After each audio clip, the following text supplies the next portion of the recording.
Okay, so I just felt like making this. It's just a topic that was just on my mind. Sometimes I think about topics that might not be that important, but every now and then I do think about them because I feel like the way some people discuss things is a way to insult other people who might not be doing what they're doing or living how they're living, and they insult other people who are not doing the same thing. Okay, as if everybody is supposed to be exactly the same. And so that's going to be this topic. It's going to be part of the topic because I'm going to go to a different little topic in a minute too. But working a 9 to 5 could be a step up for somebody who's homeless, right? And so what I mean by homeless is a person who actually don't have a roof over their head, right? It's actually just a person who do not have a roof over their head. They're pretty much, I won't even say unable to pay rent because some people stay with their parents and stuff like that. Because the reason why I say it the way I mean it is a person who really don't have a roof over their heads, because I think majority of people in the world are homeless. If you're renting, you're not owning, okay? But even, if you're owning, do you really own the house? If you have a mortgage on the house, do you really own the house? Are you a homeowner when you can't pay that mortgage, when you keep missing payments and you can't continue to pay that mortgage? Are you still a homeowner then? Because I notice a lot of people call themselves homeowners before their homes are completely paid off. That's not the truth. If they miss a payment, the house is not theirs, okay? And the same thing goes with the property tax as well, because if you can't pay your property tax, you might not be inside that house that's on that property. So anyway, and you guys who are experts in real estate, you guys can add on to it, because I'm by no means an expert on real estate. So you guys can add on, but that's not what I want to make this about. What I want to say is that I want to explain just what I mean by homeless, because homeless to me is just somebody who might not have a roof over their head, who might have to sleep outside somewhere, who might have to sleep under a bridge. That's homeless to me. I just wanted to explain what I really meant. But so a 9 to 5 could be a step up for a person who's homeless. And the reason why I bring this up is because I see people, sometimes I see people who you have a group of people who want to talk about 9 to 5s and get out of that 9 to 5 and start your own business. Well, yeah, you see people who do that are advertising their own business and they want to get your money. So you have that group of people, okay? Those are people who have these ads and all that stuff. But then I see in the black sector, and not just the black sector, I see people who are specifically talking to black or brown women, about criticizing brown women for working a job. Okay, criticizing them for working a job because they have gotten to a place where they don't have to work like that. They have gotten to a place where they don't have to wake up early in the morning if they don't want to. And I think that is a great thing. I think it's a great thing. But at the same time, to criticize another group of people because they're not at the place you are, maybe they're not supposed to be exactly. And I'm just talking about this is for anybody, because I hear this coming from brown people a lot. I hear it coming from brown people a lot. So it's really for just anybody who does who does it. You have a lot of YouTubers that created these huge channels and getting these YouTube checks, and now they feel like they can criticize somebody else who still has to go to work for 8 hours. Okay, so it's just really I'm seeing it a lot. Okay, and it's not done in a way to advertise a business. It's done in a way to continue to bring a group of people down. It's done in a way to bring a group of people down. And so why I say that working a 9 to 5 could be a step up for a person who's homeless, because you could have a person who's homeless living under a bridge, probably kept going into, couldn't get any money in their hands to save their life, and finally they catch a break where they working somewhere and they can finally get paid and they can finally do something to pay some kind of rent. Okay? Or they can go somewhere and stay in one of those places where they they rent out rooms or something like that. It don't always have to be a whole apartment. You know, that's a step up for them. That's a step up for them because, you know, they finally got out from, they finally no longer stay in a tent. They finally no longer have to sleep under the bridge. They finally no longer have to stay in a homeless shelter. Now they get to have their own room, maybe. Maybe they get to have their own room now. See, the thing is that a 9 to 5 could be a good thing. And this is the topic I'm going to switch to right here. Oh, yeah, and I want to say this, too. Some people actually love their jobs. I know it's hard to believe that people who have to go inside of a building for 8 hours a day, I know it's hard to believe that they actually love their job, but some people I have come across actually love their job. They do. Even if it's one of the most hostile places. I've talked to a lady, I think she's a nurse. She's a black lady, a brown lady, you know, RN. I know that's another thing. People criticize brown ladies for being RNs, but at the same time, you got Asians over here in California. It could be other places too, but I see it in California. You have Asians over here that dominate this healthcare industry, and a lot of them are nurses. But then when a brown lady is a nurse, she's being criticized for being a nurse, okay? But, you know, I talked to one lady and I was talking about how at a particular place it just seemed so chaotic, and that's not a good fit for me. A place that's so chaotic like that. But see, she loved it. She loved it. She's at her best in chaos. I can't stand it, but she is at her best in chaos. This is why I'm saying that, particularly, I think brown women at this point just probably need to stop listening to other brown folks. Brown women included. I just think they need to stop listening to other brown folks. Now, you know, and I've heard other people talk about how they like that. I was talking to a lady today, because I'm an OT, occupational therapist, and I was talking to one lady today, and talking about how she loved her job, and she's been an occupational therapist for years. She's been coming in, putting her time in and writing her time out for years, and she still loves her job. So everybody don't have to just, you know, work from home. Some people like to get out the house. Everybody's not going to be the same. That's all I'm saying. Everybody's not going to be the same. But I noticed this trend, especially among black people, and I definitely see a big insult aimed at brown women, brown people and brown women, for not being entrepreneurs. Okay, for not being entrepreneurs. And I can understand the reason why some people might want to push more brown people to be entrepreneurs because, you know, because of a community putting their money together. But see, that's not going to happen. First, the people need to like each other. So it's not going to help just to convince them all to become entrepreneurs if they don't like each other. Because what's going to happen is they're going to become an entrepreneur and they're going to take their money somewhere else. I mean, you know, brown people, first of all, they need to like each other. But I don't want to get too far off. So, yeah. Now, another thing I wanted to talk about is how... you know, people like to tack everything on brown women, right? So it's a lady that I work with, and she's pregnant. You know, she's pregnant. She's I think gonna have her child maybe around, you know, Christmas time. And I asked her. She's a Chinese lady. I asked her, how long is she gonna work? Is she gonna work up until 9 months? And she said yes. And she's married. She's married.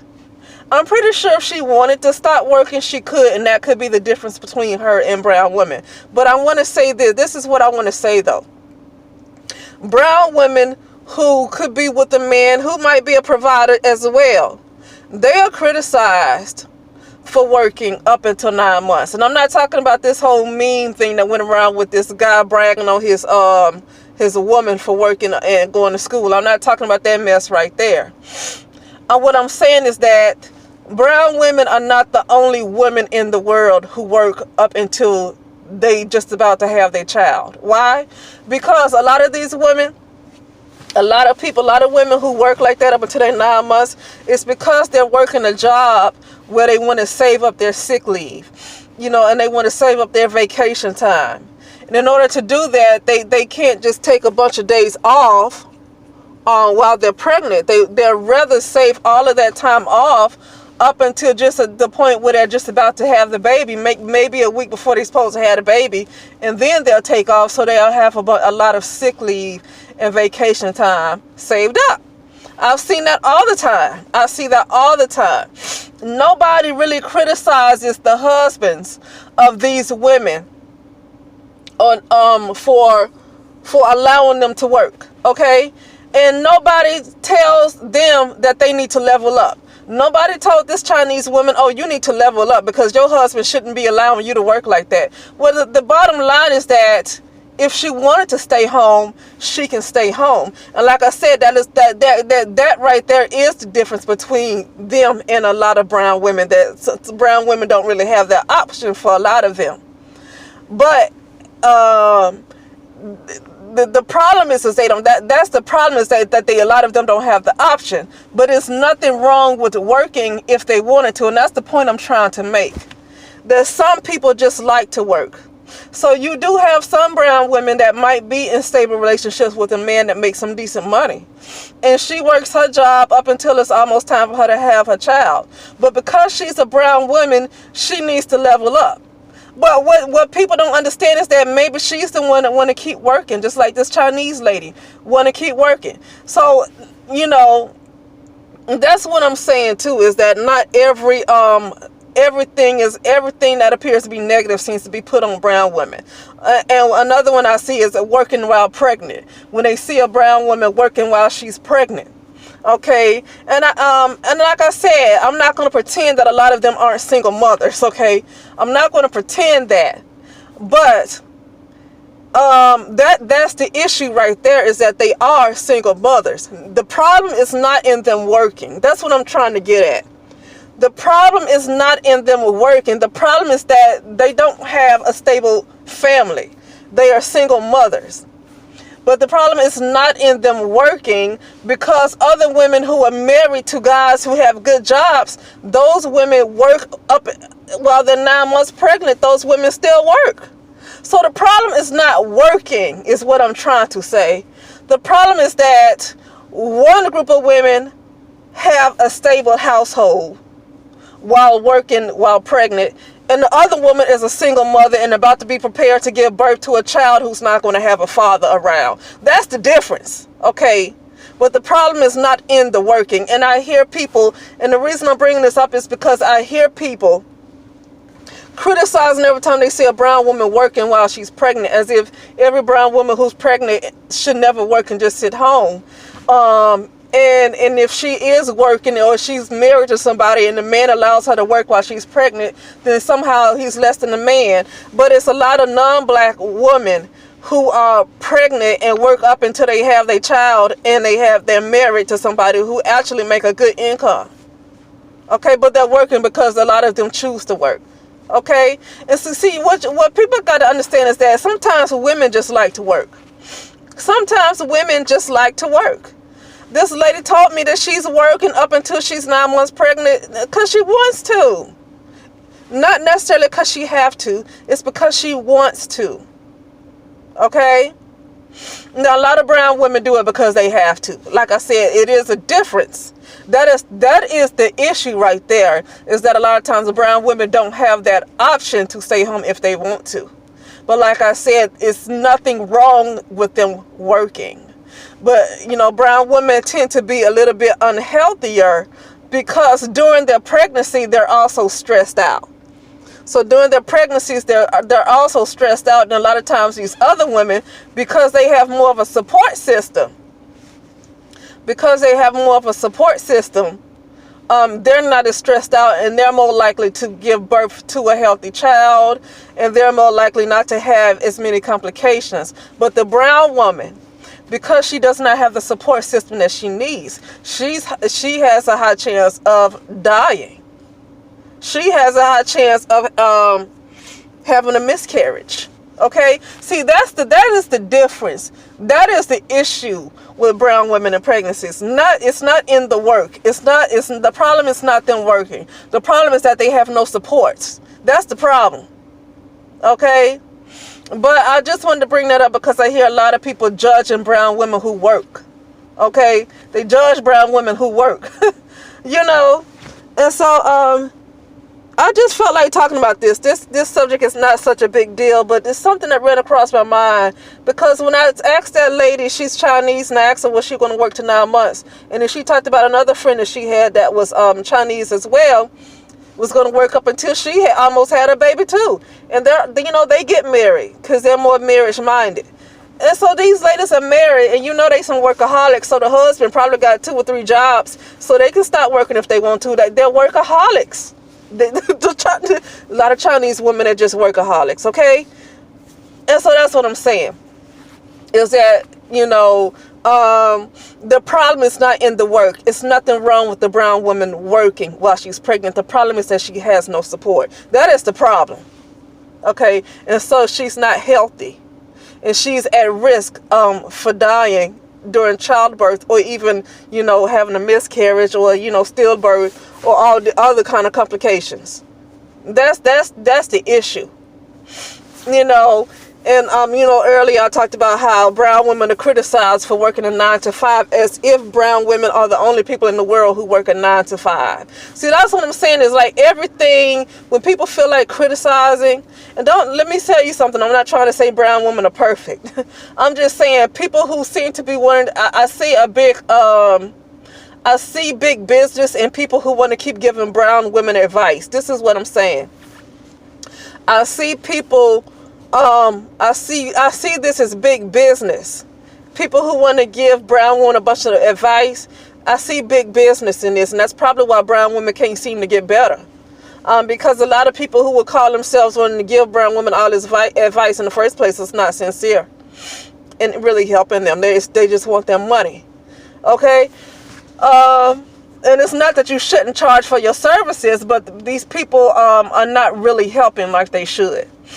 Okay? But I just noticed that they pretend like brown women are the only ones that are nurses. They act like brown women are the only ones that work 9 to 5s. And like I said, there's nothing wrong with having your own business, but that's not what everybody wants. I was looking at a YouTube video the other day, and this lady also has like a mukbang channel. And she has over 400,000 subscribers. And so I looked at her social blade, because she gets like hundreds of thousands of views on every video. And so that's like about $20,000 a month on top of her being a full-time RN. This is a brown lady once again. But she said that she loved her job. And she had been an RN for like 6 years. It's probably 7 years now. She had been an RN for about 7 years, and she still loves her job. So she don't have to work. If she, that's what I'm saying. She doesn't have to work if she doesn't want to. Okay, because she's been making some good money off of YouTube long enough to save up those checks to stop working for probably a few months. But she hasn't stopped working because she loves her job. And so that's what I'm talking about right there. Everybody's not the same. Everybody's not the same. And so when folks want to hop online and keep giving brown women all this advice about they need to stop working, and they criticize for working 9 to 5s, they criticize for working while they're pregnant, when the issue is not them working while they're pregnant. The issue is that they have no support, so they're more likely to have a complicated pregnancy. That's the issue. The issue is that the child might not have a father. The issue is that, there might not be any child support. That's the issue. The issue is that they might be living in poverty. That's the issue. The issue is not in working. Okay? Because just working alone, they're not the only ones who work up until they're 9 months pregnant about to have the child. They're not the only ones that's doing that. That's the point I'm trying to make. They're not the only ones. But the unique situation is that they don't have support. And it's a danger to the child in them. Okay, and then after they give birth to the child, a lot of times the children have to live in poverty. That's the issue. Okay, that's what I'm saying. And what else was I gonna say? Because I'm just coming up with different little topics because I just felt like talking. But I think that's about it. But yeah, I just want to just talk about how different ways where it just look like people take a situation that pretty much a lot of people do, and they like to make it negative and just pin it on brown women, as if brown women are the only people in the world that do this. Okay? And don't get me wrong, I know brown women have their issues. We already know brown women ain't perfect. Brown women have been called trash. We already know. We don't have to go through all of that again on this particular audio, because we already know the mess that goes on with brown women. But at the same time, every little thing that happens in the world that might not be desirable, it's other people that's doing. It's not just brown women that's doing it. And see, the thing is, I want to say before I get off, when you make every little thing about brown women like that, it kind of creates a bit of narcissism. Okay, it kind of creates a bit of narcissism, because now you have in your head, oh, it's because I'm a brown woman because of this. Oh, it's because I'm a brown woman because I have to do this. Oh, it's because I'm a brown woman. And what they don't seem to do is they don't seem to get outside. They don't seem to open up their mind to understand that they're not the only ones. But they think they're the only ones because people have gotten into the heads of brown women to make them feel like they're the only one that have to work full time, that they're the only one that have to work when they're pregnant, that they're the only one that might, experience certain things, where actually brown women are not that much different. They're not that much different from other women. They're really not. Okay, now it's a difference in the way a lot of them were raised, and a lot of the way they were raised, they had to learn to protect themselves, and a lot of times they weren't allowed to show emotion. They weren't allowed to be feminine. But other than that, they're not that much different. So just putting everything on brown women like that, such as working a 9 to 5, oh, you brown women, you just keep working at 9 to 5, as if brown women are the only people who work. Let me tell you something. The places I go to, a lot of times I don't even see brown people working. I see a lot of non-brown people, a lot of non-black people working. So, really, I don't see a whole lot of the brown women in jobs. To be honest with you, you have to go to really a predominantly brown city to see a lot of brown women employed. Other than that, you go to these cities that's predominantly non-brown or non-black, you hardly see them employed there anyway. So, that's what I'm saying, is that people, you have a section of people who might want to tell people to stop working 9 to 5 jobs, but those type of people, they have a different type of agenda, because a lot of those people run ads and they trying to get people to buy something from them. But then I notice around the brown sector, specifically people who want to talk to brown women, it's like brown women are almost criticized for working day jobs or night jobs. They criticized for working 8 hours a day, as if they're the only people in the world who actually work 8 hours a day. And see, like I said, just making everything about brown women like that, to me, creates narcissism. It creates narcissism, because you think everything that go wrong is because you're a brown woman. You don't start to think that other people in the world have problems too, that it's not just the brown woman problem. Maybe it's just a humanity problem. Maybe it's just a problem with all women. But when you make it all about you, you create narcissism. You become a narcissist, But, yeah, that'll be it. You guys let me know what you think. I know I just kind of went all over the place. It wasn't really focused on one particular thing. I know I went in different directions there, because I just felt like talking. I didn't really feel like being a professional. I just felt like talking. But I'll talk to you soon. All right.